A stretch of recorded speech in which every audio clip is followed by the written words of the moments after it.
sans plus tarder, je vais commencer déjà pour le nouveau par me présenter. Mon nom est Claire Kangonga. Je suis l'initiateur du Café des entrepreneurs. Je suis moi-même un entrepreneur.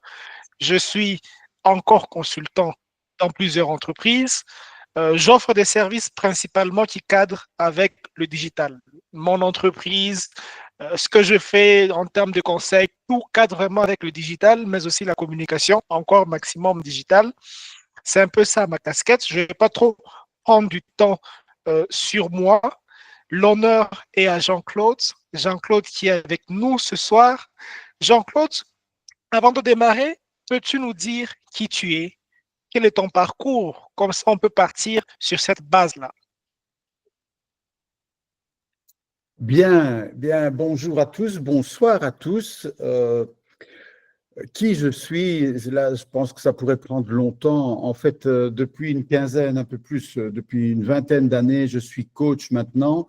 Mais avant ça, j'ai fait beaucoup de choses, en fait. J'ai travaillé dans le monde politique, j'ai travaillé dans le monde culturel, j'ai travaillé dans le commerce, j'ai été indépendant, ça, je le suis toujours. Je suis donc un entrepreneur, un modeste entrepreneur, parce que s'il y a une époque de ma vie où j'ai eu quelques employés, mais en général pas. J'ai travaillé beaucoup dans la consultance, dans le conseil, et depuis 15-20 ans, je travaille essentiellement dans le coaching. Alors, je vois que dans les gens qui sont là, il y a des personnes qui me connaissent, hein, donc je fais coucou à Jean-Marie notamment.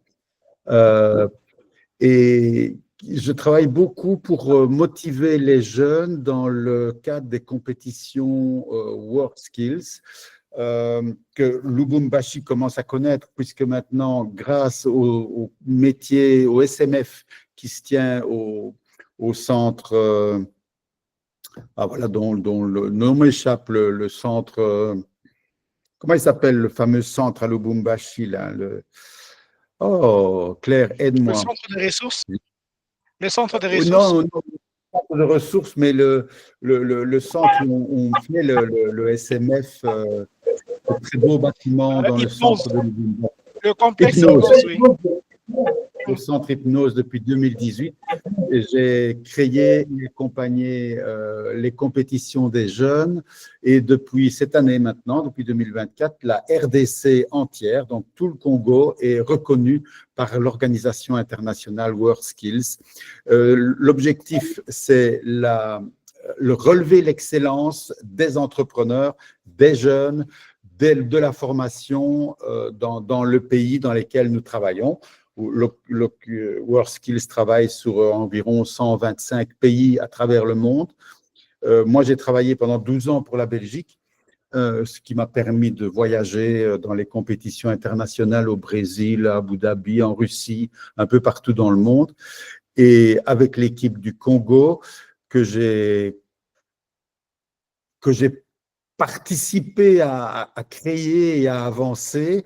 On est allé pour une compétition internationale en 2022 en Namibie, et avec 9 jeunes compétiteurs, on est revenu avec 5 médailles. Donc, c'était quand même assez exceptionnel. Je suis un coach mental, donc je ne suis pas quelqu'un qui va vous donner des conseils sur la gestion d'un budget, sur votre comptabilité, sur le plan financier si vous voulez lancer votre entreprise, mais je peux vous accompagner pour que vous ayez les ressources mentales nécessaires à votre management avec les gens avec qui vous travaillez, et surtout avec vous-même, pour vous remotiver, vous motiver, vous remotiver, ou vous donner la force d'aller plus loin ou de développer, voire de peut-être vous faire changer de route, parce que peut-être que vous n'êtes pas dans le métier qui vous convient, dans le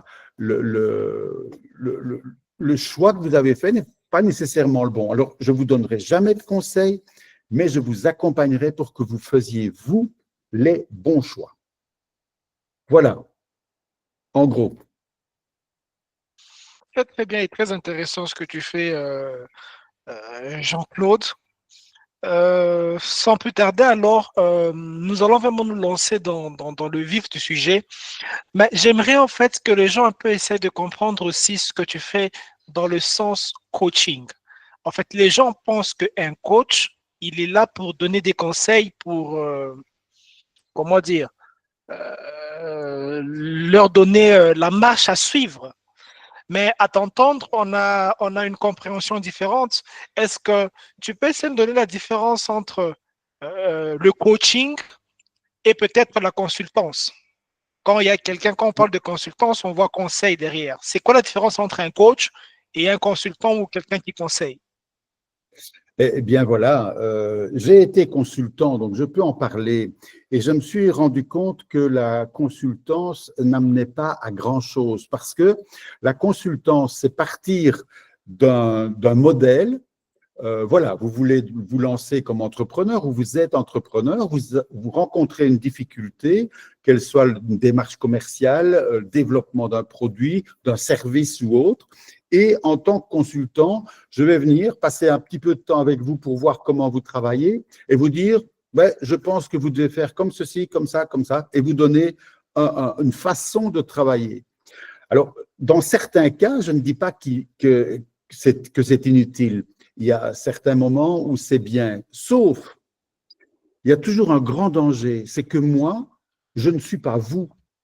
Je ne connais pas bien votre clientèle, je ne connais pas bien votre produit, je ne connais pas bien vos services, je ne connais pas bien vos compétences.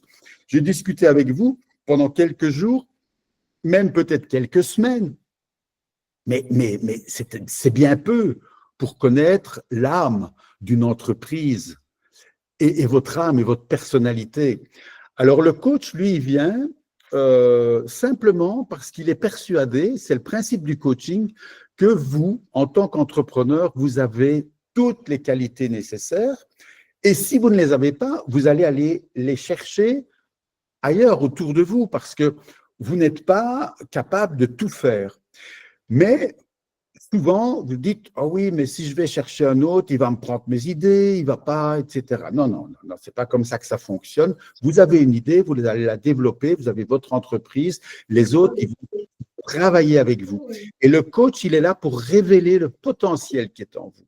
C'est-à-dire que, en général, quand quelque chose ne fonctionne pas chez un entrepreneur, c'est parce qu'il ne croit pas en lui. Il se sent incapable, il est découragé, il pense qu'il ne va pas trouver la solution et peut-être qu'il n'a pas les compétences à ce moment-là. Ça, c'est un fait.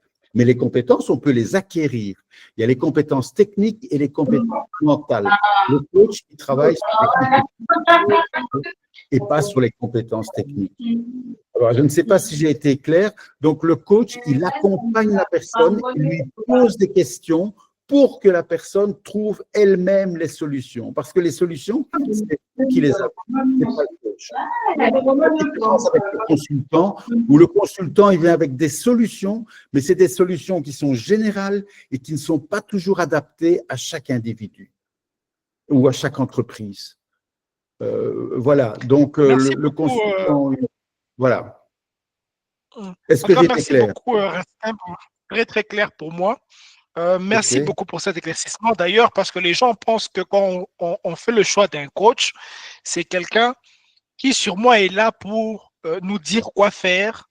Mais avec ce que tu viens de nous dire, c'est que tu l'aides, en fait, tu l'accompagnes dans sa démarche à découvrir de lui-même ce qu'il doit faire. En gros, Exactement. c'est que tu le pousses justement tu le pousses à découvrir le meilleur de soi. En tout cas, c'était très Voilà. bien cet éclaircissement.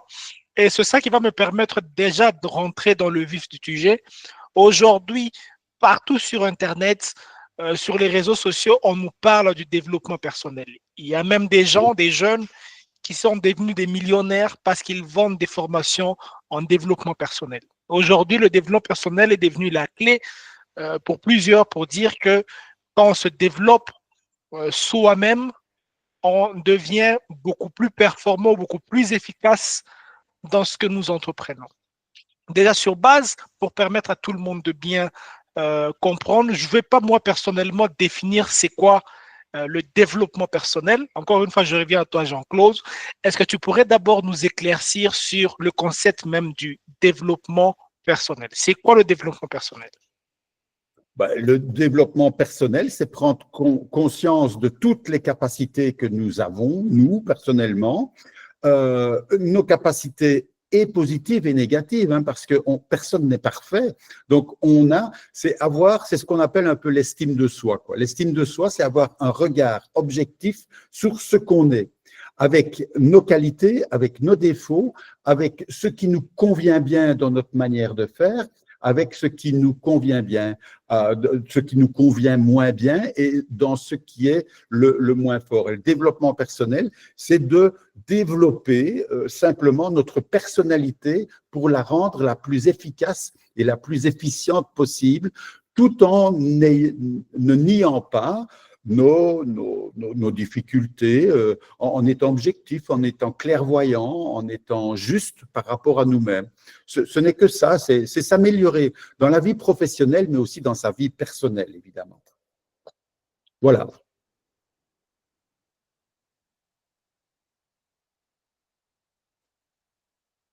Allô? Il y a un Oui, Restreint, blocage. je m'excuse. Je pensais que tu continuais encore. Désolé. Oui, en tout Non, cas, non. très, très bien. Merci pour cette édition du développement personnel. J'aimerais maintenant poser directement la question principale, parce que tu venais de définir le développement personnel. Peux-tu maintenant nous dire pourquoi le développement personnel est important pour un entrepreneur aujourd'hui? Parce qu'un entrepreneur, c'est quelqu'un qui, toute sa vie, à chaque instant et parfois plusieurs fois par jour, va devoir prendre des décisions. Et la difficulté d'un entrepreneur, c'est pas nécessairement une difficulté, mais c'est le propre de l'entrepreneur, c'est qu'il est seul pour décider.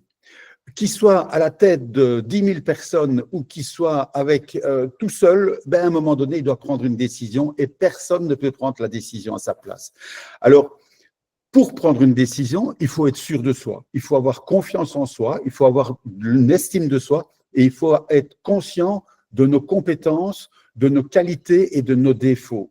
C'est pour ça que le développement personnel est essentiel pour l'entrepreneur qui veut avancer, prendre les bonnes décisions au bon moment. Toutes les décisions qu'il prendra ne seront pas nécessairement bonnes, mais il pourra les assumer. Parce que quand on fait une erreur, et on en fait tous les entrepreneurs font des erreurs tous les jours, et peut-être que c'est ceux qui font le plus d'erreurs qui réussissent le mieux. Vous savez que, je vais vous donner un autre exemple, les meilleurs footballeurs qui marquent le plus de buts, eh bien, statistiquement, ce sont ceux qui en ratent le plus. Voilà, simplement parce qu'ils osent, parce qu'ils essayent. Et on ne peut réussir qu'en essayant et en ratant plein de fois. Et puis, à force de, il rate de moins en moins, bien sûr. Mais celui qui ne marque pas beaucoup de buts au football, c'est simplement parce qu'il n'essaye pas beaucoup. C'est la différence. C'est la différence. Et dans notre vie d'entrepreneur, c'est ça. Il faut décider, il faut avancer et ne pas revenir en arrière. On avance, on assume ses échecs. Et pour ça, il faut être sûr de soi. Il faut parfois dire, ouh, là, j'ai pas bien fait, c'est pas bien. Donc, si on est faible dans la confiance qu'on a en soi et dans l'estime qu'on a en soi, eh bien, on va pas nécessairement prendre les bonnes décisions ou on va pas oser les prendre ou on va traîner à les prendre, ou on va regretter de les avoir pris, revenir en arrière, prendre un autre chemin, alors qu'il faut avancer. Il faut avancer, assumer ses échecs, assumer ses erreurs et aller vers la victoire et vers la réussite. Et c'est comme ça qu'on peut réussir. Donc, le développement personnel est essentiel chez un entrepreneur. C'est également valable pour un manager. Un manager, il doit décider, mais en même temps, motiver une équipe. Donc, on ne croit en un leader que si le leader croit en lui. On ne peut pas faire croire à quelqu'un qu'il est bon si lui-même ne croit pas. Donc, c'est ce mélange. Vous ne pouvez pas faire passer un message positif à quelqu'un, à une équipe, motiver une équipe, on va y arriver les gars, et que le monsieur, il n'y croit pas lui-même. Donc ça, il faut avoir cette force intérieure, cette capacité à transmettre le message. Voilà l'importance du développement personnel pour un entrepreneur, évidemment. Oui, en tout cas, merci beaucoup pour ça. C'était très, très clair. Justement, comme tu l'as dit, les entrepreneurs font face effectivement à beaucoup d'échecs, à beaucoup de difficultés dans leur parcours et des fois ils se remettent même en cause. De temps en temps, quand on échoue beaucoup plus, tu as donné un très bon exemple des footballeurs qui au fur et à mesure qu'ils échouent, c'est par après qu'ils arrivent à en marquer encore plus. Mais il y a un problème qui dérange d'habitude les entrepreneurs, c'est la peur de l'échec, si je peux dire. La peur de Exact. l'échec dans le sens que les gens n'aiment pas échouer. En termes de développement personnel, comment aujourd'hui tu peux aider les entrepreneurs qui sont en train de nous suivre, nous tous qui sommes entrepreneurs ici, à ne pas avoir peur de l'échec? Qu'est-ce que tu peux nous dire pour qu'on puisse changer notre persuasion de l'échec et qu'on puisse l'utiliser plutôt comme une force ou plutôt qu'une faiblesse ou un frein qui nous empêche d'avancer? Alors, je vais commencer par une petite phrase un peu paradoxale, mais il ne faut pas avoir peur de la peur.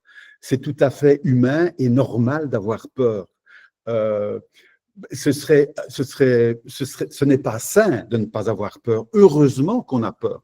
Elle nous sauve, elle nous empêche de faire plein de bêtises et elle nous met en alerte. Attention, là, je vais vers quelque chose qui est peut-être dangereux.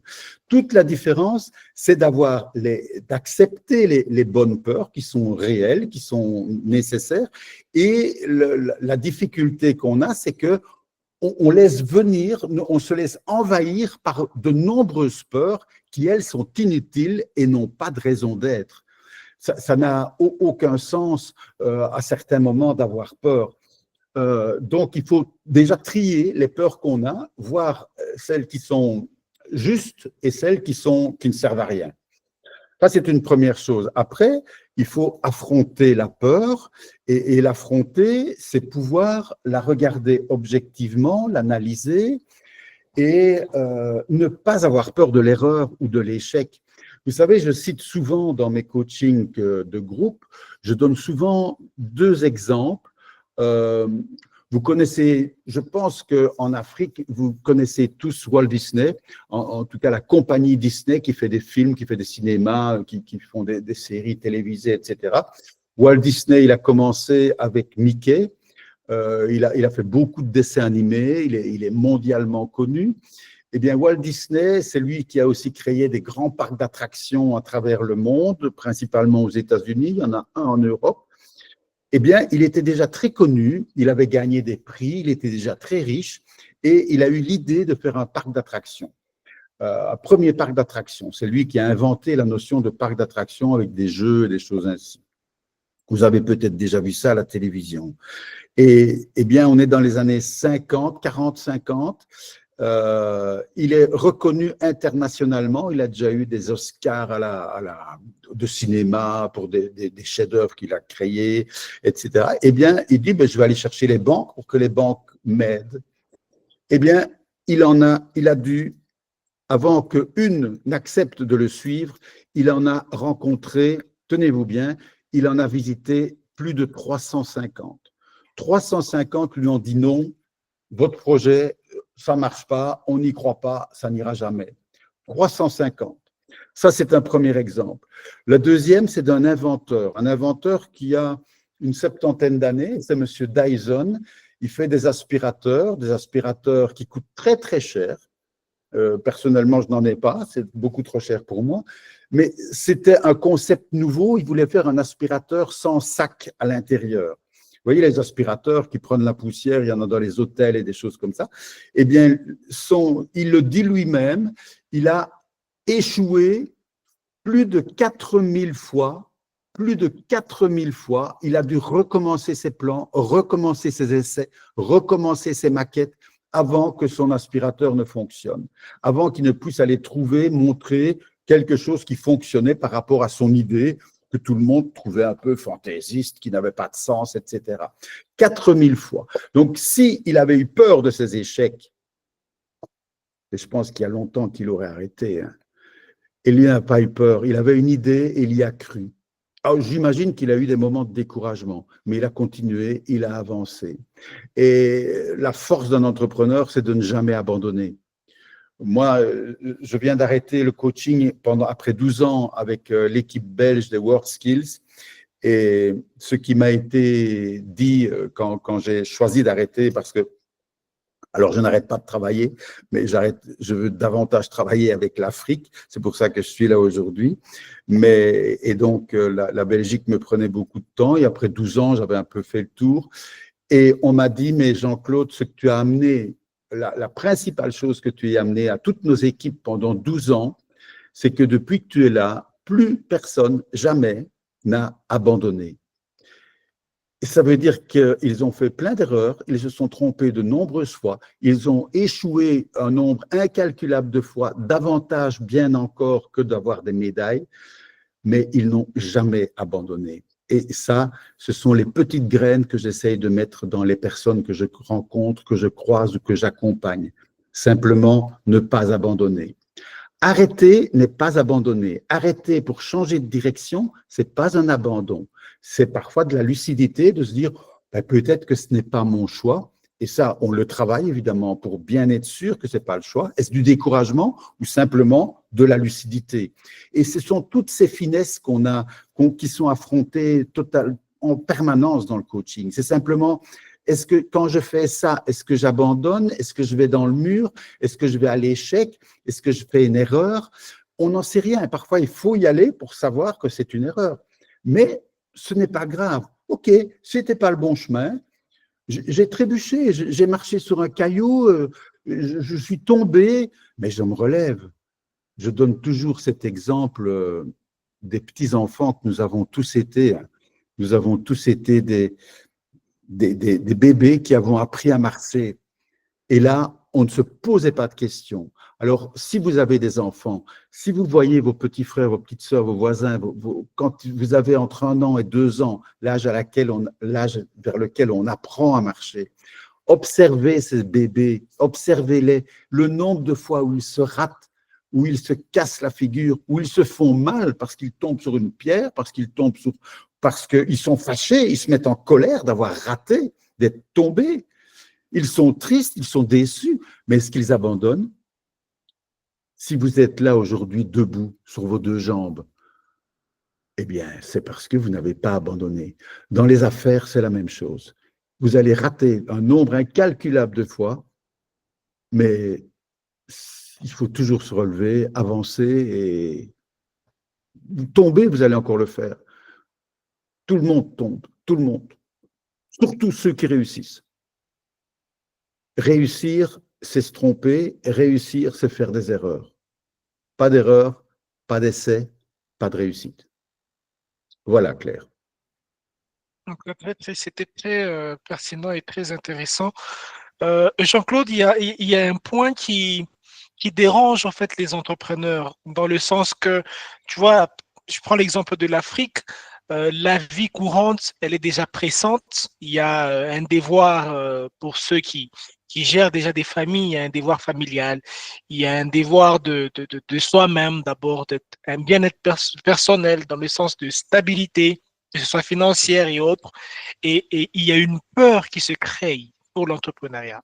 À t'entendre parler, tout celui qui veut entreprendre doit comprendre qu'il y aura de l'échec sûrement. Pas forcément, mais il y aura sûrement de l'échec.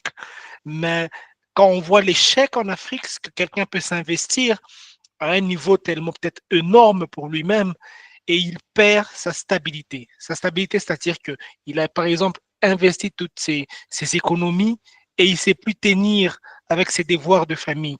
Et du coup, les gens abandonnent très facilement l'entrepreneuriat, par exemple, pour chercher un emploi quelque part dans une mine où il a quand même une bonne rémunération. Question de tenir cette stabilité financière-là. Mais derrière, il abandonne un très bon projet qui peut-être sûrement aurait aidé des milliers de personnes, aurait transformé des milliers de vies. Qu'est-ce que tu donnerais comme conseil? Je sais que tu n'aimes pas des conseils, mais qu'est-ce que tu donnerais comme élément à ces entrepreneurs-là qui ont peur justement de quitter cette zone de confort-là et de se lancer dans l'entrepreneuriat? Alors, ben, comme tu l'as dit, je ne vais pas donner de conseils, je vais simplement faire réfléchir. Mais alors, tu parles de l'Afrique, c'est ce que tu racontes là, l'échec qui amène, on a même mis toutes ces économies, On a demandé parfois à des amis d'avoir un peu des sous, à la famille, on a demandé à une banque peut-être d'avoir un peu d'argent. Et puis, à un moment donné, on est confronté, il y a eu la succession d'erreurs ou d'échecs qui fait que on n'a plus d'argent, etc. D'abord, il y a une chose, c'est que c'est pas toujours simple, hein, donc je ne vous donne pas les choses comme étant simples, mais il ne faut pas séparer la vie personnelle, on en revient par rapport au développement, mais la vie familiale, la vie sociale de la vie professionnelle.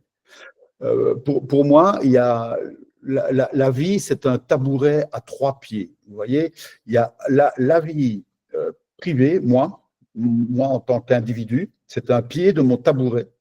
Il y a la vie familiale et sociale, ce sont les autres, les gens avec qui que je croise, ce sont mes enfants, c'est ma femme, c'est mon mari, mon compagnon, ma famille, mes parents.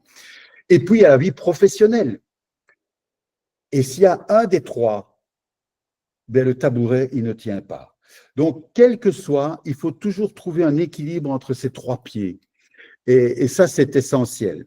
Mais c'est plus facile à dire qu'à faire. Là, je suis bien d'accord. Alors, ce que tu dis là, vraiment, c'est universel. Moi, je rencontre ça en Belgique. Moi, je suis passé par là, hein. J'ai eu des moments d'abandon. J'ai eu des moments où j'ai arrêté mes projets, où je suis rentré dans un travail salarié. Et puis, je suis revenu avec mon idée, avec de redévelopper ça. Donc, je n'ai pas abandonné, mais j'ai fait des petites excursions à gauche et à droite parce que je devais garder il fallait pouvoir nourrir la famille, donc je devais parfois faire des concessions dans tout ça. Alors, ce que je peux conseiller, là, c'est la seule chose de conseiller, c'est que, comme tu le sais, Claire, j'ai un projet d'organiser des formations à distance et j'espère de temps en temps d'aller chez vous pour pouvoir les affirmer, les affiner en tout cas plutôt. J'ai moi une méthode qui s'appelle la méthode des 7 questions et qui sert d'abord à vérifier si on est la bonne personne pour le projet qu'on a envie de faire. Parce que parfois, on se lance dans un projet qui ne nous correspond pas. À titre personnel, si j'ai créé cette méthode, c'est parce que moi j'ai fait ça. Donc je me suis trompé. J'ai cru que j'allais réussir dans quelque chose qui était potentiellement porteur d'argent et de bien-être pour les autres, mais ça ne me correspondait pas. Je faisais ça parce que on m'avait persuadé que ça allait être une bonne idée. Et j'ai dépensé de l'argent qui n'était pas le mien parce que j'en avais pas. Donc après, j'ai dû le rembourser, cet argent, tout en n'ayant pas fait réussi ce projet. Donc, la méthode que moi je préconise, c'est suite à tous les échecs que j'ai connus, c'est de se poser les bonnes questions pour pouvoir avancer et éviter au maximum les erreurs, un maximum des erreurs et un maximum d'investissement, hein, parce que quand on a perdu l'argent, après il faut le rembourser. Donc ça aussi, ce sont des coûts qui nous empêchent parfois d'avancer. Et c'est très bien de le faire, parce qu'on est responsable de ces erreurs, bien sûr. Ce n'est pas grave d'avoir des erreurs, mais il faut les assumer. Et se dire que voilà, il y a une erreur, elle me freine un petit peu. C'est le caillou que j'ai rencontré, hein, une route qui monte quand vous voyez, quand vous vous déplacez sur les routes, et Dieu sait s'il y en a en Afrique qui montent toutes et descendent. Je vois qu'il y a des gens de Bujumbura là, qui sont là, quand je reconnais leur nom. Mais on a des épreuves. On va se promener. Le chemin, ce n'est pas un long chemin tranquille. Il y a des embûches. Il y a parfois des trous, les routes ont été défoncées. Si on est en voiture, il faut les contourner. Il y a un rocher qui vient de tomber sur la route, un arbre qui s'est abattu avec une tempête. Dans notre vie d'entrepreneur, c'est la même chose. C'était pas prévu, mais il faut affronter ça. Et il faut trouver une solution. Et c'est là que la créativité de chaque individu est vraiment essentielle. Et le développement de la créativité de chacun est vraiment essentiel. Et je fais une petite parenthèse parce qu'en général, on confond créativité avec artiste. Mais non, la créativité, c'est trouver des solutions à un problème inconnu qui se présente à nous. Et c'est de trouver, tiens, comment est-ce que je vais faire? Et c'est ça, répondre à une erreur. J'ai fait une erreur, je vois un arbre au milieu du chemin, qu'est-ce que je fais? Je fais demi-tour? Non, moi, je veux aller de l'autre côté. Eh bien, je vais faire ce qu'il faut. Soit je vais couper l'arbre parce qu'il n'y a pas moyen de passer à côté. Je vais trouver quelqu'un peut-être qui a une scie qui est meilleure que la mienne. Je vais trouver une équipe qui va m'accompagner, je vais la motiver à dire, mais si vous m'aidez à abattre cet arbre, eh bien ensemble, on pourra aller de l'autre côté et ensemble, on va regarder mon projet, il est là et on va avancer. Parfois, il suffit simplement de le contourner ou bien parfois l'arbre est une opportunité qui nous montre que le chemin qu'on prenait nous menait vers un précipice. Et comme l'arbre est là, on ne le sait pas qu'il y a le précipice. Donc on dit, mais c'est là qu'on veut aller. Et le chemin, l'arbre nous permet de trouver, on va trouver un autre chemin dans la forêt, un autre chemin dans la campagne, dans la plaine, et on va trouver, oui, mais c'est pas mal par ici, oui, mais tout compte fait, et on arrive au même résultat, et on va arriver aux mêmes choses. Vous voyez, c'est toute cette créativité, c'est de se dire, OK, là, il y a quelque chose qui ne va pas, comment est-ce que je peux faire? Qu'est-ce que je vais trouver? Comment est-ce que je peux y arriver?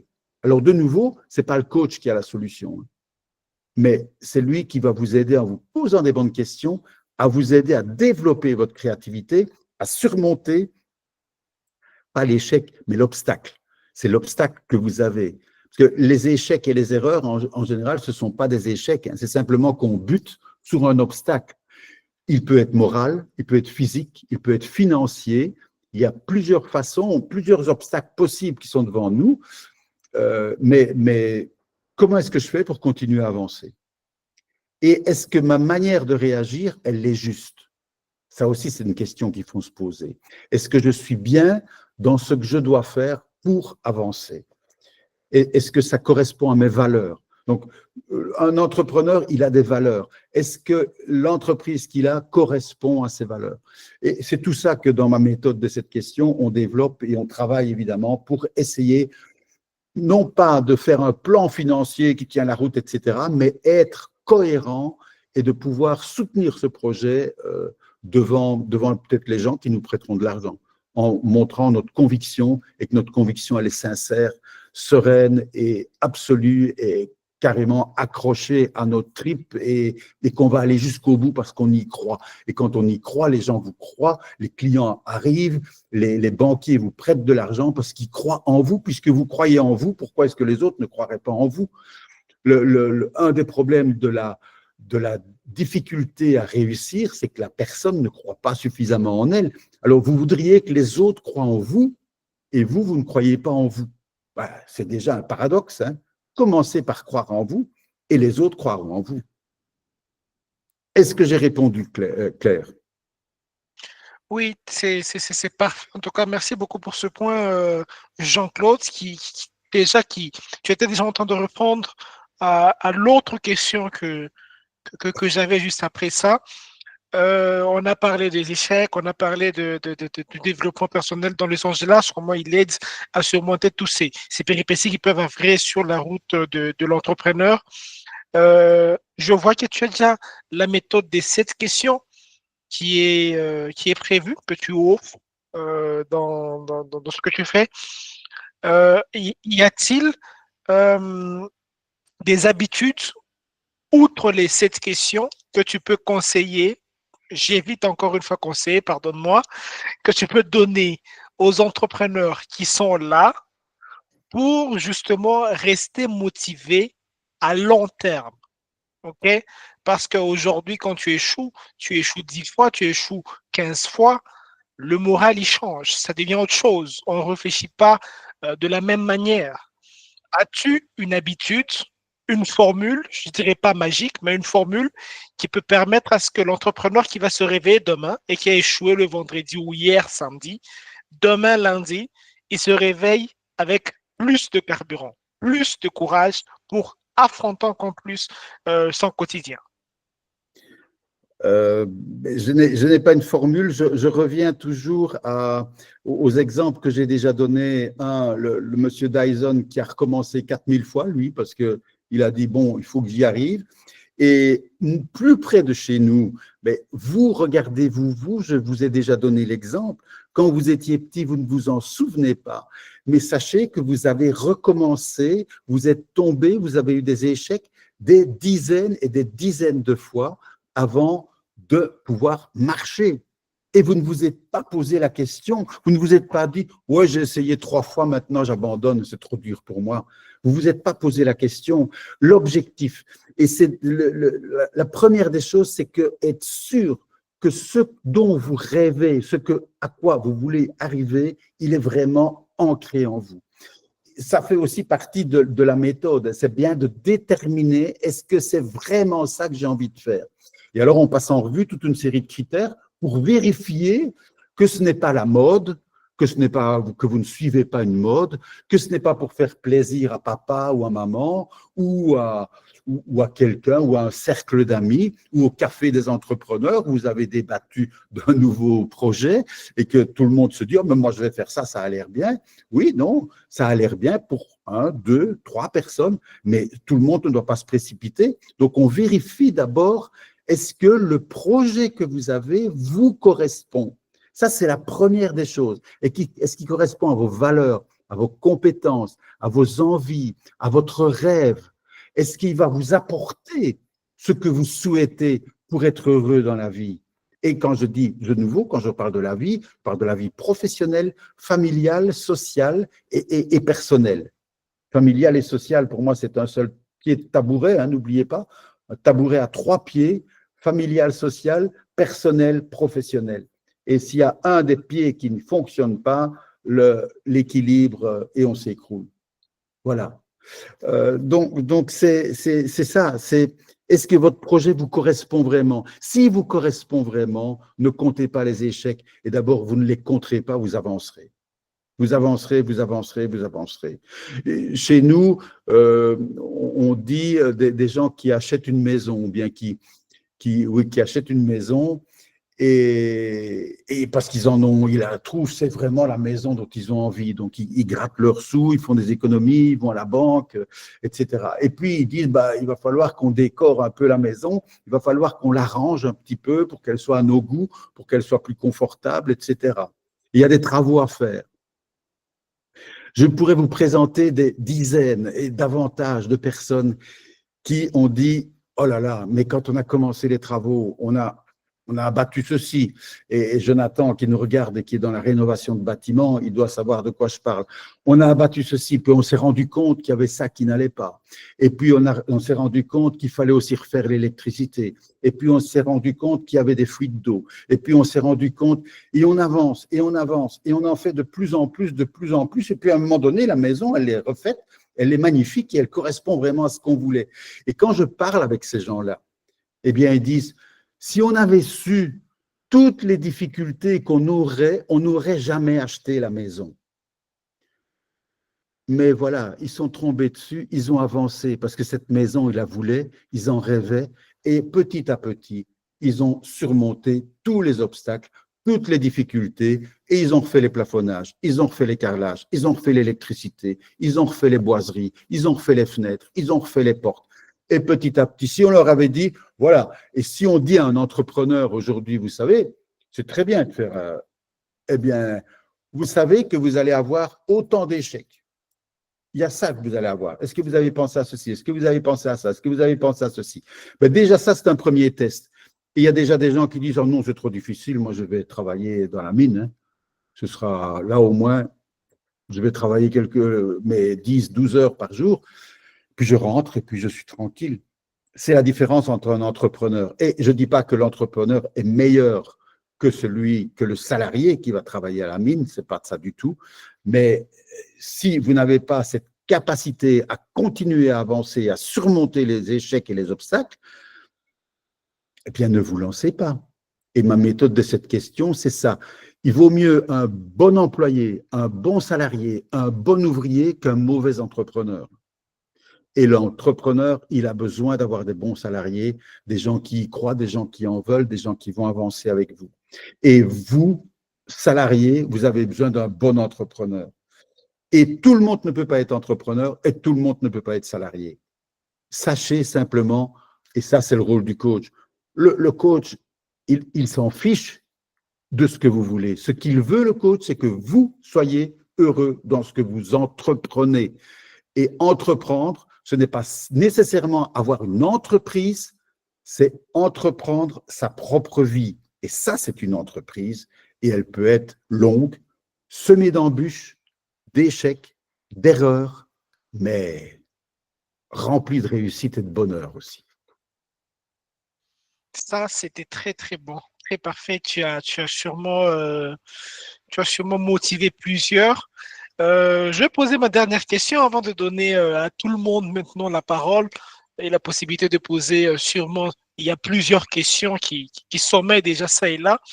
Alors, vu ce que tu offres en tant que coach, pourquoi tu conseillerais aujourd'hui aux entrepreneurs ici présents à investir dans le développement personnel, à investir dans le fait de se transformer de l'intérieur, de se connaître, de savoir se gérer pour justement pouvoir guider au mieux ses projets, réaliser ses projets, guider son entreprise, guider des équipes, et ainsi de suite. Qu'est-ce que toi, de par ce que tu offres en tant que coach, tu conseillerais Mais ou j'évite encore alors, conseiller? le développement personnel, simplement, ça va, je ne vais pas faire de longues phrases, ça va vous faire gagner du temps. C'est tout. Vous allez, c'est déjà pas mal, hein, parce que le temps, c'est de l'argent. Mais vous allez gagner du temps. Vous allez affronter les obstacles que vous allez rencontrer. Vous n'en aurez pas moins, mais vous aurez la capacité plus facilement de les minimiser aussi, de dire, ah oui, ce n'est que ça, c'est pas grave. Comment est-ce que je peux les résoudre? Et vous aurez cette force en vous qui va vous pousser parce que vous serez motivé par votre objectif. Et quand on est motivé par un objectif, quand on fait du vélo, qu'on fait une course cycliste et qu'on monte dans les montagnes, c'est pas une ligne droite, il y a des tournants, hein. Ça monte et puis ça descend. Mais ce qu'on veut, c'est gagner l'étape, c'est gagner la course. Et on ne peut pas, les montagnes, il faut les monter. Et puis après, ça redescend. Et c'est tout aussi dangereux de les redescendre parce que ça va vite et qu'il y a des tournants, il y a des graviers sur le sol. Donc, mais quand on est motivé, quand on a fait le développement personnel et qu'on est sûr de soi, on sait qu'il y a ça, on sait qu'on va les rencontrer, on sait que de temps en temps, on va tomber. Mais c'est pas grave. Et on évite la peur. On est conscient et on a apprivoisé sa peur. Donc, le développement personnel, ça va vous faire gagner du temps. Juste que ça. Mais c'est déjà pas mal. Merci beaucoup, Raskin. Il y a des personnes qui nous ont rejoints en retard, qui n'ont pas compris ce que tu offrais déjà. Peut-être que c'est le moment de faire un petit récapitulatif sur ce que tu offrais justement en termes de développement personnel aux entrepreneurs qui sont présents, comment tu as réfléchi à pouvoir les offrir les bonnes solutions pour qu'ils puissent avancer avec leur projet. Peux-tu faire juste un récapitulatif et leur dire ce que tu es disposé à leur offrir et comment tu comptes leur offrir ce que tu leur donnes comme possibilité de réussite? Alors, qu'on soit bien clair. Claire, tu me demandes de proposer ce que j'ai proposé dans ma classe ou dans mon Oui, webinaire de la effectivement. semaine dernière. C'est ça, Effectivement, oui. les trois formations, entre guillemets, que je vais proposer à partir de 2025, c'est ça? C'est de ça Oui, que… effectivement, c'est ça. Oui, Ok. oui, effectivement. Ouais. Bon, alors là, moi, je n'ai rien, je n'ai pas de panneau écrit, hein, donc je ferai des sessions en webinaire comme ça, en vidéo. Il y aura des petits conseils, ce seront des petites capsules, ça. D'ailleurs, je suppose, Claire, que tu remettras éventuellement mes coordonnées comme tu les as il y a déjà des choses qui sont gratuites sur Internet, hein, donc il y a toute une série de petits conseils qui sont des podcasts que l'on peut écouter parce que je fais une émission de radio en Belgique et j'ai été voir l'autre jour, je crois qu'il y en a déjà 45. Ce sont des petits posts de 5 minutes hein, qui expliquent qui parle de certaines choses, de la motivation, de l'échec, qui parle de l'erreur, qui parle un petit peu de tout ça. Ce sont des petits posts de 5 minutes. Tout ça, c'est gratuit, c'est disponible à volonté. Il y a quelques vidéos déjà qui existent sur YouTube.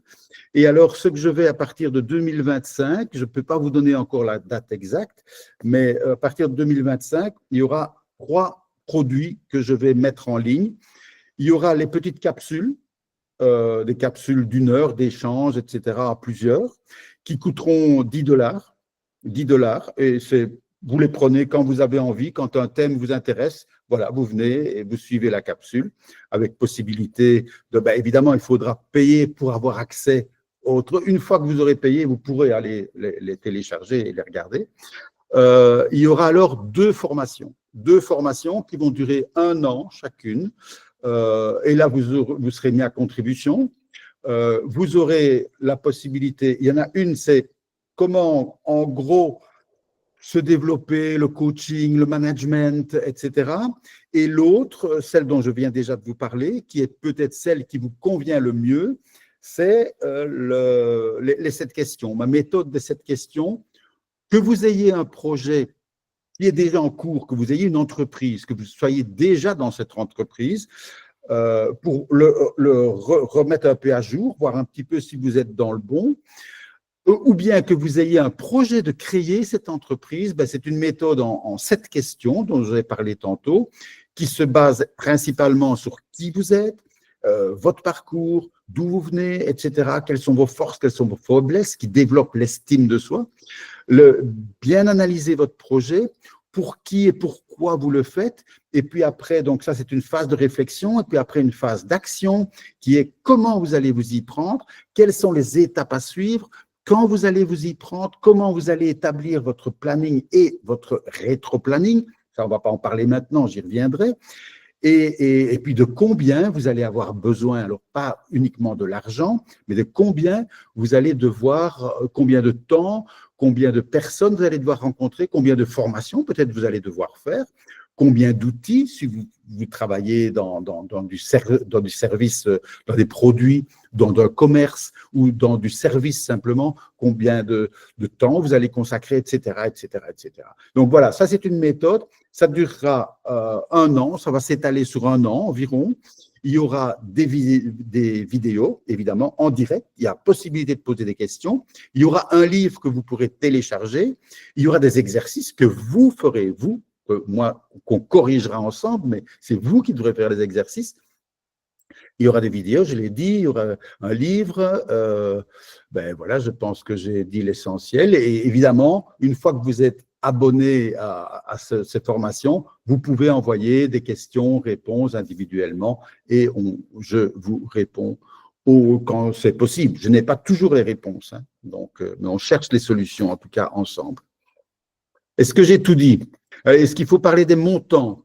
Donc, les grandes formations, formation en coaching 1 an et formation sur les 7 questions, l'entrepreneur, est-ce que je peux réussir ça? Ce sont des formations à 150 $ pour l'année entière. Voilà, là, c'est très, très clair. Entre-temps, on va déjà passer à la dernière phase qui sera de les questions des participants et tout. Au moment où les gens seront en train de te poser des questions, Rascal, tu me permets de laisser ton numéro de téléphone dans le chat. Oui, Comme bien ça, sûr. ceux qui après voudront peut-être échanger avec toi de façon beaucoup plus directe peuvent directement te contacter, voir comment déjà vous pouvez vous préparer ensemble pour l'année 2025 qui approche à grands pas. Alors, nous allons passer à l'étape des questions. Si vous avez une question, vous n'avez qu'à lever votre main et on va vous donner la parole. Vous pourriez la poser. Je ne sais pas, il y a Monsieur Zachary qui a déjà levé sa main. Aviez-vous une question? Si oui, vous pouvez ouvrir déjà votre micro et poser votre question. Monsieur Zachary Zibavouga, si vous avez une question, vous pouvez déjà ouvrir votre micro et poser votre question, Monsieur Zachary. Monsieur Zachary, vous êtes là? Oh, si tu le fais. Vous pouvez ouvrir juste votre micro, il est coupé. Le micro, il est coupé. Si vous voulez juste ouvrir, vous cliquez. Apparemment, M. Zachary est parti. J'ai vu, il y avait une autre main qui était levée. Si vous avez une question, vous pouvez juste ouvrir votre main et on va vous donner la parole. Avez-vous une question, s'il vous plaît? Je ne sais pas pourquoi, Raskin, apparemment, tu es trop clair. Quand tu parles, tout le monde comprend tout. Je salue Dieu-ci, je vois que Dieu-ci nous a rejoints. Il était très fâché l'autre jour parce qu'il n'avait pas pu rejoindre la conférence. Dieu-ci, il habite à Mbujimaï au Congo. Et il fait partie, il a une médaille d'argent en compétition en Namibie. Et il me suit depuis 2002, et il m'envoie régulièrement, il me pose des questions, il avance dans sa petite entreprise. Il a des moments de difficulté aussi. Il y a Jean-Marie aussi que j'ai vu là. et qui lui aussi, lui, il est de Bujumbura et Oui, d'autres. oui.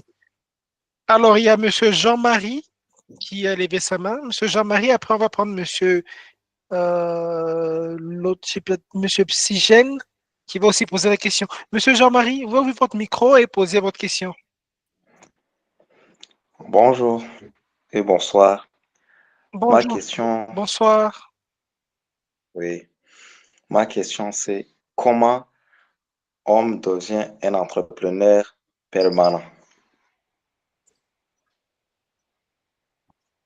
OK?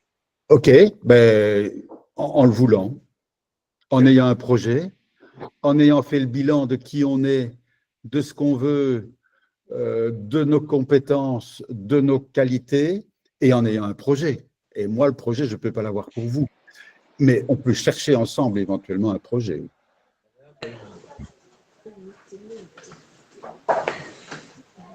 Entrepreneur, c'est un état d'esprit. Hein, donc, tout le monde ne peut pas être entrepreneur.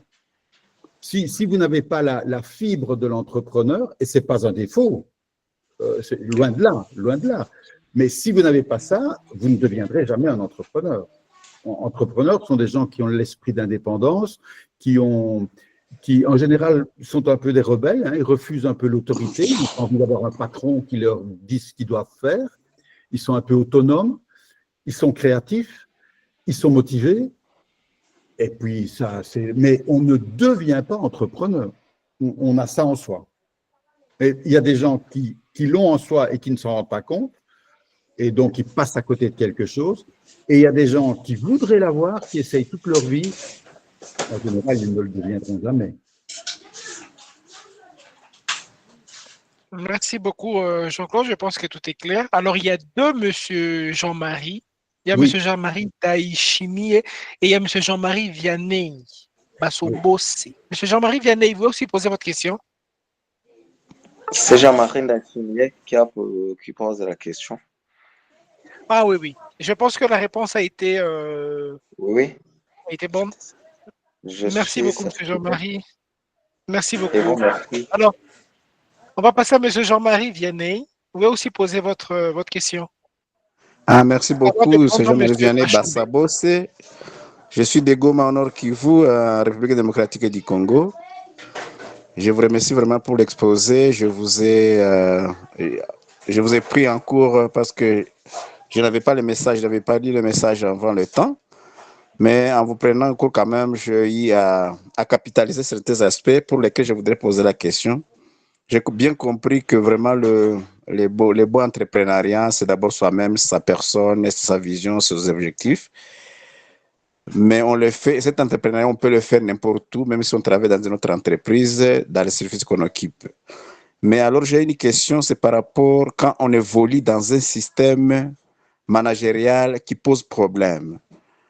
Souvent, c'est vraiment un obstacle pour faire un bon entrepreneuriat, par exemple, d'améliorer son service, tout ça. Comment s'y prendre quand on évolue dans un système managérial de l'entreprise qui pose problème? Merci beaucoup. Ben, là, je vais avoir des difficultés à répondre parce que de quel système managérial vous êtes salarié et vos patrons, les gens qui vous dirigent, les chefs d'équipe, etc., n'ont pas une gestion un Voilà. management qui vous correspond, c'est ça? Tout à fait, vous avez bien compris la question. OK. Mais je n'ai pas la réponse. Je n'ai pas la réponse parce que, d'abord, oui, mais par contre, vous ouvrez une porte. On peut très bien entreprendre un projet tout en étant salarié. Ça, c'est vrai. On n'a pas parlé tout à l'heure. L'entrepreneur, ce n'est pas nécessairement celui qui a son entreprise. On peut être entrepreneur d'un projet au sein d'une entreprise et porteur d'un projet pour améliorer le service dans lequel on travaille. Ça, voilà, je ferme la parenthèse, mais ça, c'est important ce que vous avez éveillé là.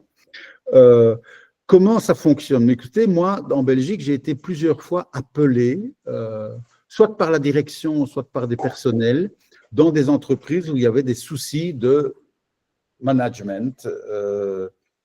Soit c'est le management qui avait une difficulté à faire passer ses messages avec les employés, soit c'est des employés qui avait des difficultés avec un membre, un collègue qui était qui cassait un peu les règles du management et qui les empêchait d'avancer. Et là, c'était la direction au-dessus qui m'appelait pour essayer de venir régler tout ça. Et c'est pas simple, ce n'est pas simple du tout, mais la solution la plus simple, c'est si vous ne trouvez pas d'issue, si vous n'arrivez pas à avoir une discussion qui vous permette d'avancer et de vous exprimer comme vous avez envie de le faire, de la meilleure des façons, et de développer un projet pour que, selon vous, le service fonctionne mieux ou que l'entreprise fonctionne mieux, c'est un peu brutal ce que je vais vous dire, mais allez travailler ailleurs. À un moment donné, le patron, c'est quand même lui qui décide à la fin. Vous ne pouvez pas faire le renverser. Donc, on ne va pas faire un putsch. Hein. Donc, moi, je ne vais jamais payer ce genre de choses.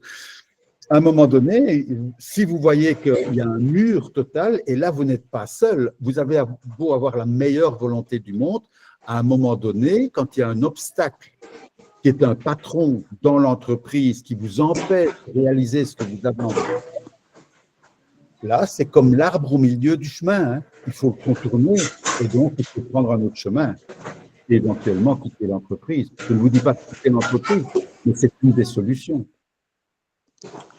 Merci beaucoup. Merci beaucoup, M. Jean-Marie. Merci beaucoup, Oui, Jean-Claude, pour la réponse. On va prendre M. Jeanne Bachombe. Vous poser votre question, ouvrez le micro et posez votre question. Merci beaucoup pour l'opportunité. Je suis Jeanne Bachombe, psychologue clinicien. Je suis dans la province du Nord Kivu, en RDC. Je suis tellement intéressé en rapport avec ces aspects de coaching, de formation, en rapport avec le développement personnel. Mais alors, je ne saurais plus aborder la question telle que Vianney Bassabo s'en a abordé, parce que c'est déjà un obstacle et Jean-Claude venait d'y répondre. Alors, j'ai rêvé maintenant cet aspect d'entrepreneuriat au moment où soit celui qui voudrait entreprendre n'a pas un aspect financier consistant ou pas consistant, mais n'en a pas au fait.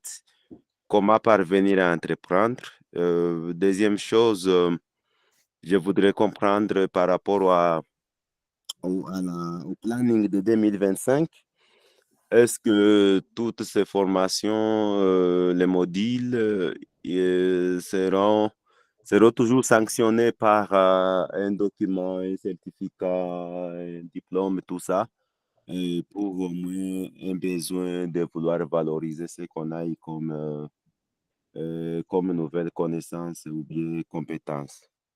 J'ai fini par poser la question de comprendre, ok, j'arrive à ce que Paviani est en train de dire.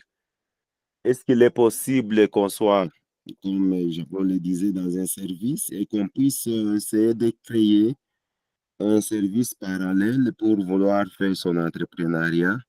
Comment on peut essayer quand même d'échapper aux contraintes liées à son superviseur ou bien au chef de service ou de l'entreprise dans laquelle on est salarié ou d'une manière ou d'une autre? Merci beaucoup.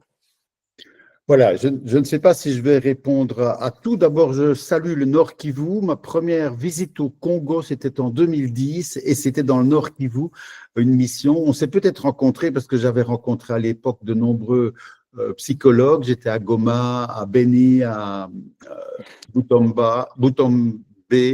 si je ne me trompe pas. Butembo. Butembo, voilà, Butembo, excusez-moi. Et il y avait un projet d'entrepreneuriat là-bas qui n'a pas abouti. C'était avec la coopération belge et à l'époque, la Belgique avait traversé une grande crise et le projet n'a pas abouti, mais j'ai un bon souvenir de cette première mission au Nord Kivu. Voilà, en ce qui concerne l'incapacité financière que vous me dites, dans mes questions, hein, donc mes questions ont la particularité qu'elles doivent être suivies dans l'ordre.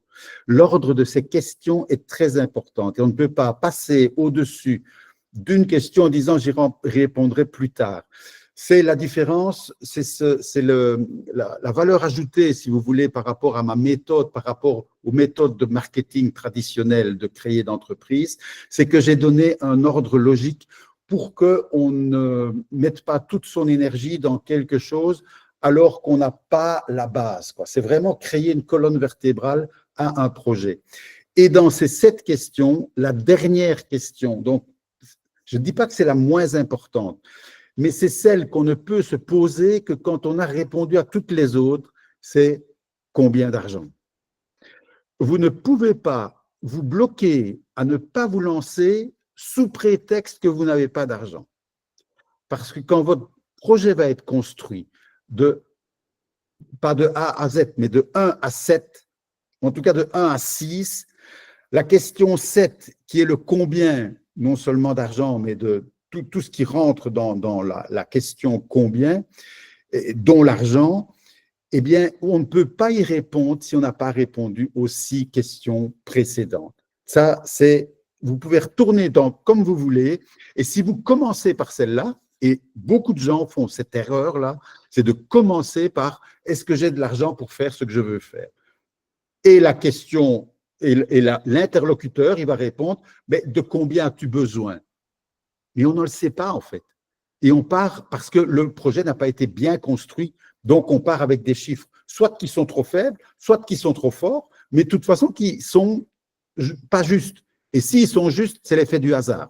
C'est pas, ça peut arriver, mais ça c'est le hasard.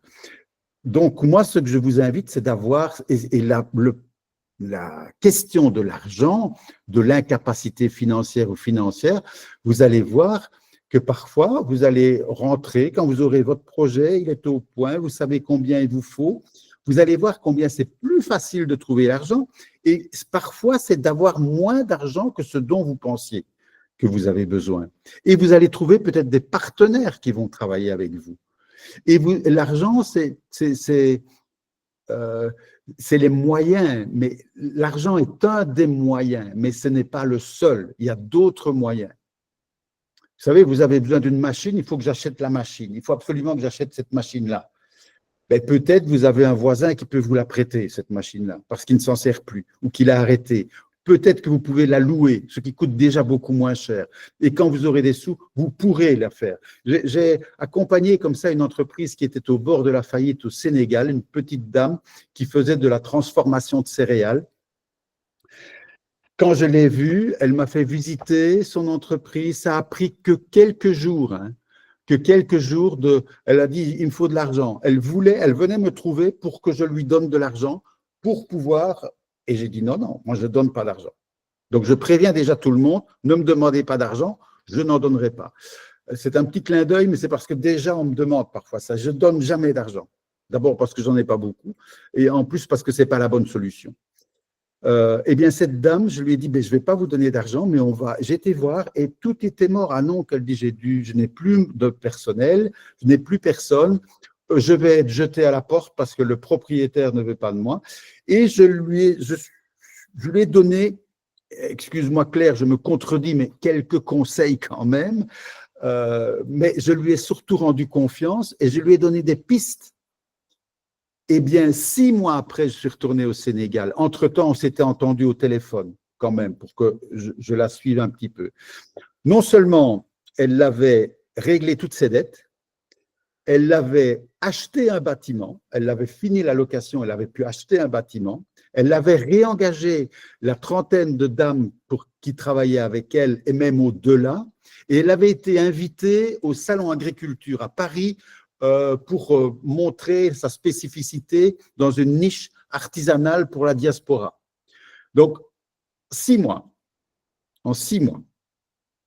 Et quand je l'ai vue, elle n'avait pas d'argent, sa fille était rejetée de l'école parce qu'elle ne savait plus payer le minerval de l'école de sa fille, et elle allait être jetée à la porte de l'endroit où elle faisait son petit atelier de transformation de céréales. Donc, l'argent, c'est une mauvaise question, l'argent. Je ne dis pas que vous avez posé une mauvaise question, c'est pas ça que je dis, mais c'est pas la première, ça se vient après. On rebobine dès le début, qu'est-ce qui fait qu'on en est arrivé là? Et on peut repartir avec mes 7 questions, et ça fonctionne. et on va retrouver la solution à un moment donné. Et l'argent, après, il vient. Voilà. Pour les certificats, dernière chose que vous m'avez demandé, les certificats, oui, moi je fais des certificats, mais ces certificats, ils n'ont que la valeur que vous leur donnez et que moi je leur donne. C'est-à-dire que moi je peux certifier que vous avez suivi ma formation, que vous avez passé autant d'heures à suivre cette formation, mais déjà moi, les certifications à l'école, les diplômes de l'école, je n'y crois pas trop. Vous savez, les diplômes, on les a dans sa tête, dans son corps, dans la valeur que l'on défend et que l'on chose. Mais bien sûr que je fais des certificats. Je sais que c'est très important et moi, j'en ai même suivi, donc j'en ai. Et parfois, il est arrivé que des clients me demandent, oui, mais est-ce que vous avez suivi des formations? Donc, j'ai aussi des certificats des formations que j'ai suivies et j'en ai évidemment pour les personnes qui suivront les formations, bien sûr. Et il y en a déjà au Burundi qui en ont reçu, hein, des certificats, mais pas pour une journée, hein, mais quand il y a vraiment une formation qui vaut un peu la peine, bien sûr qu'il y a une certification de suivi et qui garantit que… Et je les signe de la main et c'est toujours avec grand plaisir. Voilà. Merci beaucoup, Jean-Claude. Je ne sais pas si, monsieur Eugène, vous avez été satisfait par la réponse. Oui, je suis satisfait quand même. Je pense que on voit qu'il y a beaucoup d'aspects d'adaptation et ça ira. Nous suivons et je pense que M. Jean-Claude serait de plus en plus utile pour nous pour qu'on puisse se développer. Merci beaucoup. Je vous en prie. Effectivement, oui. J'ai déjà laissé le numéro de M. Jean-Claude dans le chat. Donc, n'hésitez pas à prendre le numéro, à les contacter juste après ou même demain et poser tout ce que vous avez comme question, beaucoup plus particulier. C'est le plus 32 48 66 59 et 116. Voilà. Alors, on va passer à M. Jonathan Moulumeo Desrois. Monsieur Jonathan, à vous la parole. Vous pouvez ouvrir votre micro et poser la question. Claire, je t'interromps. Dans le numéro que tu as donné, j'ai entendu 99 et je ne suis pas sûr. Alors, je reprends, c'est le plus 32 486 65 91 16. Oui, ça c'est juste. Oui. Okay. Voilà. Alors, Monsieur Jonathan, à vous la parole. Merci beaucoup pour la parole. Bonsoir à tout le monde. Bonjour Jonathan. Bonsoir, bonsoir.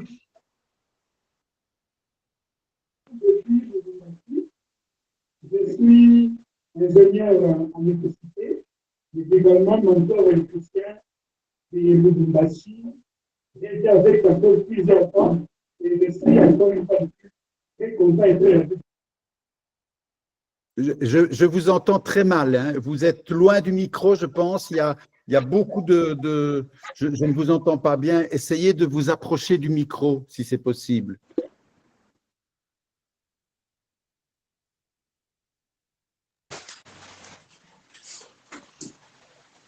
Allô? Là, je me fais comprendre? Oui, là, c'est mieux, monsieur Jonathan, magnifique. oui. Magnifique. Est-ce que là, vous m'écoutez? Oui, très bien. Allez-y. Oh là là. Oh là là. Là, vous m'écoutez? Oui, oui. Je vous entends. Je vous entends bien. Bon. Je crois que je pourrais revenir alors après si on ne m'écoute pas maintenant. Maintenant, il y a une forte pluie à Lubumbashi. C'est peut-être la cause. OK.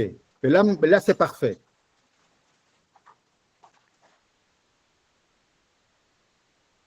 Là, vous avez coupé votre micro. Ah, voilà. Vous m'écoutez? Oui, très bien. Apparemment, nous avons un souci avec monsieur Jonathan.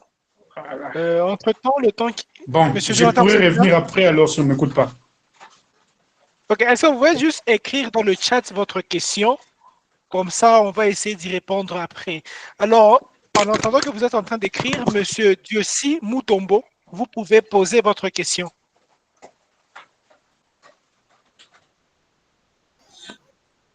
Ok, bonsoir à tous. Monsieur Diossi, vous êtes là? Oui, oui, Dieu si je t'entends.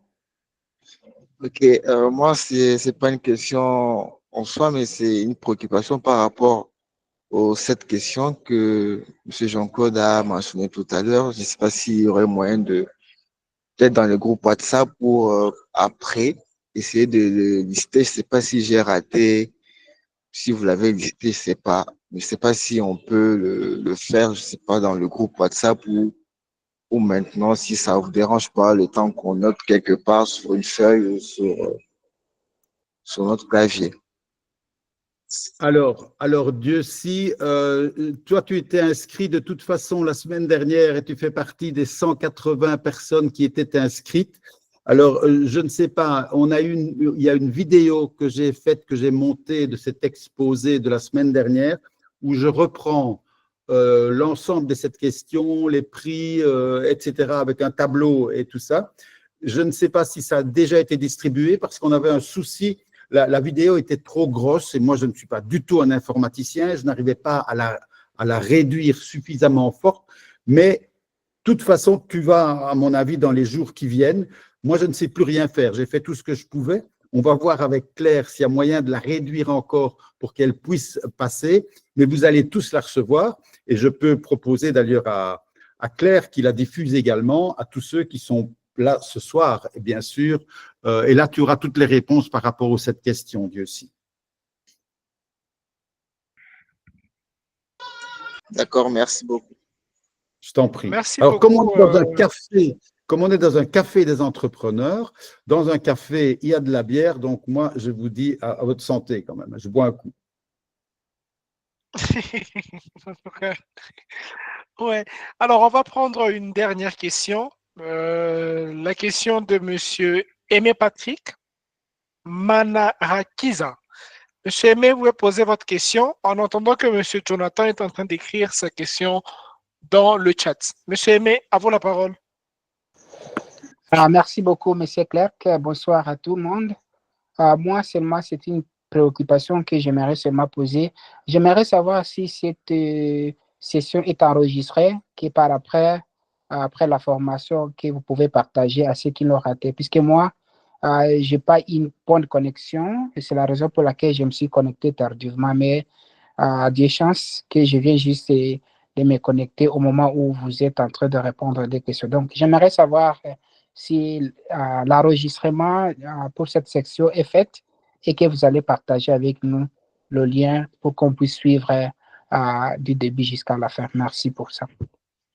Oui, effectivement, toute la séance est enregistrée depuis le début. Ne vous en faites pas. Dès demain, vous aurez un lien YouTube où vous pouvez revoir la vidéo dès le début. C'est déjà enregistré. Tout est enregistré. Merci. Merci beaucoup. Ouais. Alors, y a-t-il encore des questions, Monsieur Jonathan? Alors, j'ai juste vu, voici ma question. Le reste, je n'ai pas vu. Pourriez-vous, s'il vous plaît, finaliser avec le reste? Comme ça, on sait comment poser, comment répondre justement à votre question. Alors, en entendant Monsieur Jonathan, on va prendre une dernière de ces dernières questions. Je ne sais pas s'il y a quelqu'un qui a encore une question. Comme ça, on va essayer de boucler avec cela. Si vous avez une question, n'hésitez pas à lever votre main pour qu'on puisse vous donner la parole.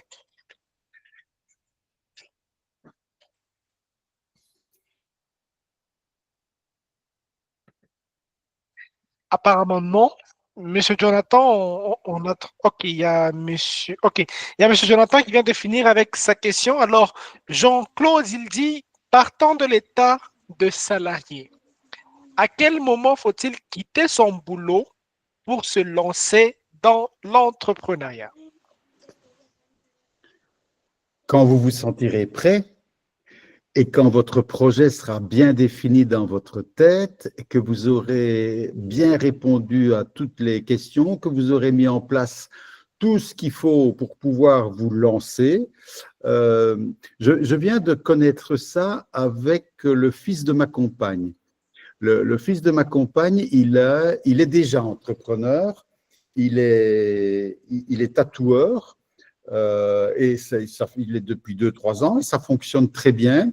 Mais il y a un autre projet qui lui est venu dans la tête, c'est de créer une boisson énergisante et de la commercialiser. Donc, il a fait ses tests, etc.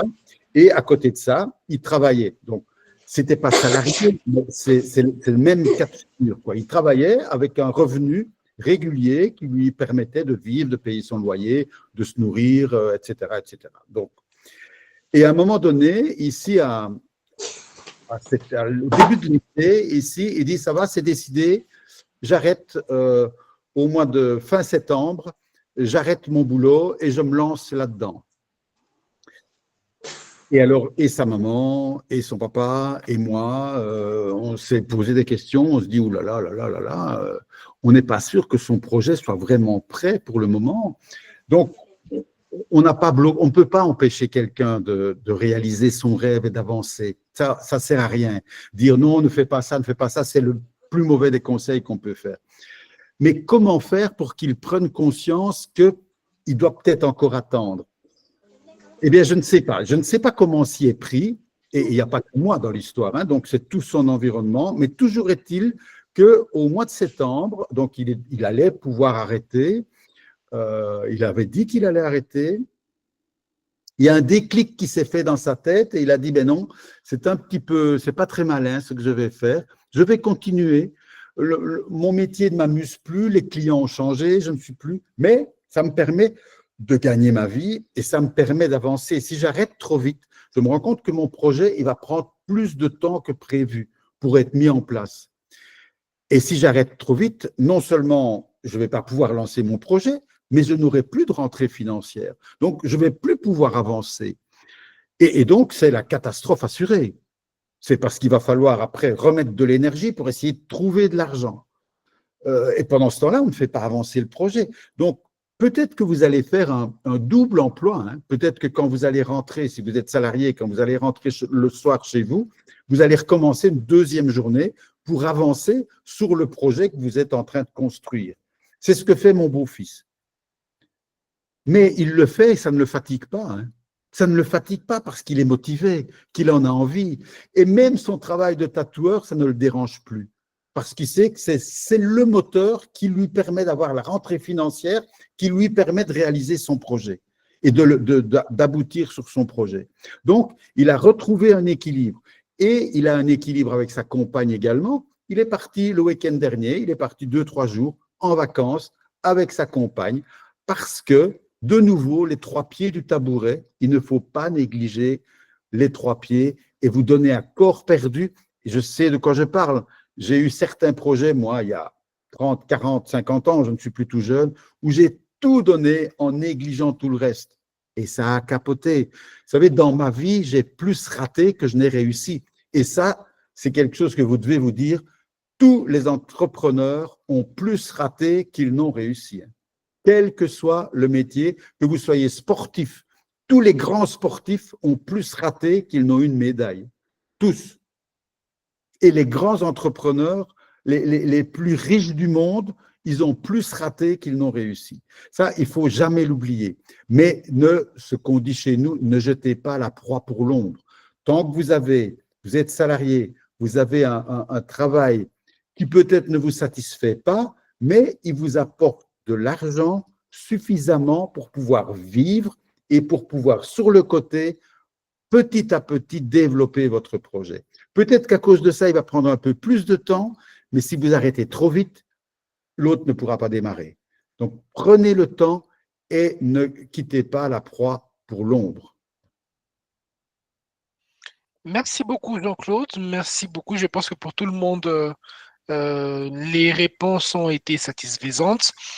La question de M. Jonathan qui continue, qui disait, voudriez-vous revenir sur les questions essentielles à se poser avant de se lancer dans l'entrepreneuriat? Je pense que c'est de cette question. Nous allons partager la vidéo. Pour ceux qui sont dans le groupe de Jean-Claude Raskin, je pense on va envoyer la vidéo du webinaire qu'on a eu à faire Jean-Claude la semaine passée. On va envoyer cette vidéo-là. Je pense que c'est déjà bon niveau technique. Et cette vidéo, on va aussi l'envoyer demain. On va commencer d'abord par la vidéo de la semaine passée. Ensuite, celle-ci que l'on va aussi envoyer. Et il y a tout ce que vous aurez besoin, tout ce dont vous avez besoin pour justement avoir réponse à vos préoccupations. Je tiens à remercier tout le monde, principalement Raskin. Et je tiens à m'excuser, Raskin, parce que je t'ai pris 27 minutes en dehors du temps qui était imparti.